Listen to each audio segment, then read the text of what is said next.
Onto this conversation now. It's been 3 years since Zoe Modiga released the popular Ingane-kwane album full of memorable love songs.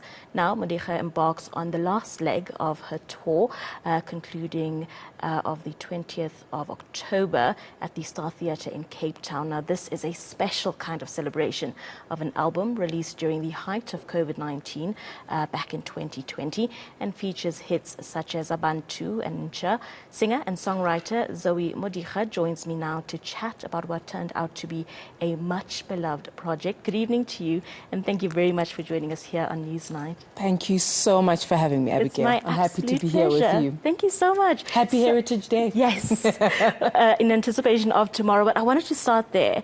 As someone who creates these beautiful sounds and creates these beautiful stories of Africa through music, what does Heritage Day and Heritage Month mean for you? Oh my goodness. I think Heritage Day is a day that's very important for us. If we think about South Africa, we're thinking about a myriad of different cultures, languages, perspectives, ideologies, ways of looking at life. And I think it's important for us to have a day that we recognize that and that we wear it out. But more than that, I think it's important to have that day because it creates a curiosity that can allow us to live it on a daily basis as well. So we don't necessarily treat our identity just as a costume for one day, but it's something that we kind of find curiosity to live in every part and every aspect of our lives. Yeah, it's important. I wanna move to your journey. You are multi-awarded. You've worked with so many greats in this industry. You've had an amazing career.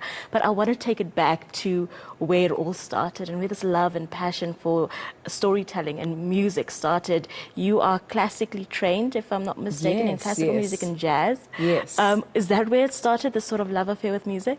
I would actually say my love of music began, I'm a Mngungundlovu girl, which means I come all the way from KwaZulu-Natal, proudly from Pietermaritzburg, in a township called Embarks.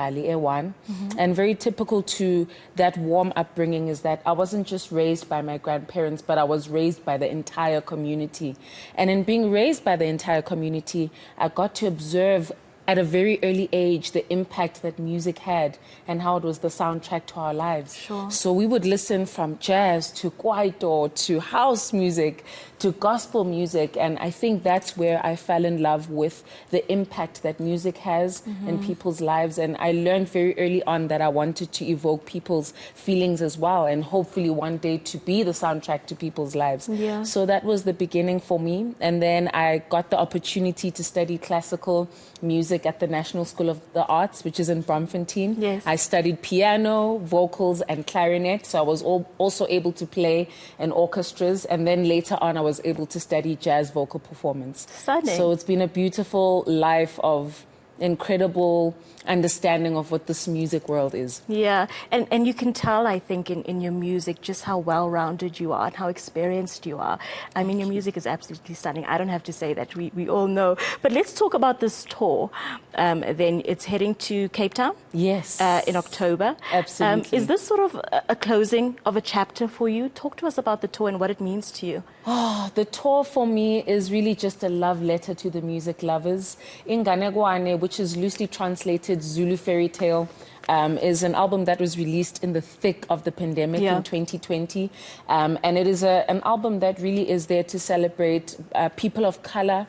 It was an album that came out around the time that we were having so many interesting conversations about identity, you know, from the plight of the queer community to the femicides. And we were also celebrating what it means to be walking in our bodies as well. So when it comes to Zulu fairy tales, when we say once upon a time, we say kwasuka sukela xos. When we say the end, we say xos xos siyaphela, which is the name of the tour, the xos xos tour. And it really is just there for us to think about these past few years that we've had, to celebrate ourselves, to celebrate our identities. It's a time for us to purge, to heal, and to have an incredible time. And we've went from Emonti, which is in Port Elizabeth, sorry, not Port Elizabeth, East London. And then we went to Durban and Johannesburg. We've had incredible shows there, and we're excited to go to the mother city that is Cape Town. Amazing. So let's talk about new music. A little birdie told me that you are working on some new music. You've made us wait long enough. How much longer do we need to wait? Well, I'm excited to say that the new body of work is going to be coming next year. Okay, so great. 2024 is a year of new music. It's a year of new stories, and we're excited to share a new journey with everyone. But while we wait for that to happen, we're just going to be celebrating this era and making incredible memories. Yeah. So let's talk about it being Heritage Month. Let's talk about the importance of telling African stories for you specifically through your music. How important is it to continue telling those stories and continue making sure that African music stays alive and the arts of Africa stays alive as well? Oh, well, when I think about the genesis of the music journey for me, I think that is the heartbeat, African music. I was listening to the likes of Salif Keita, Angelique Kidjo, Huma Sigela, Miriam Makeba, Thandiswa Mazwai, Simpiwe Dana, to name a few. And these are incredible cultural icons that have reminded us of who it is that we are through music, that have changed our lives. We spring clean to them. They allow us to think. We cry to them. And we really get to fall in love with ourselves with their music. And I think it's such an important thing to then come from that and feel as though I'm a part of that lineage, knowing that that baton is being passed down so that I'm able to reflect the times, as I think any artist is supposed to do. Sure. And a part of that is celebrating the past, the present, and the future of 100%. African music. You know, Zoe, tonight is the first time that I'm meeting you, and you're such a light. Thank your story you. is stunning. Your voice is stunning. You're going to be performing for us shortly. I'm so Absolutely. excited. I can't wait for that performance. But I want to thank you for joining us, Thank for you. telling your story and for sharing all of these stories as well. Thank you for your time. Thank you so much. My absolute pleasure. Well, that was singer and songwriter Zoe Modiga, and she's going to be performing for us shortly after the break.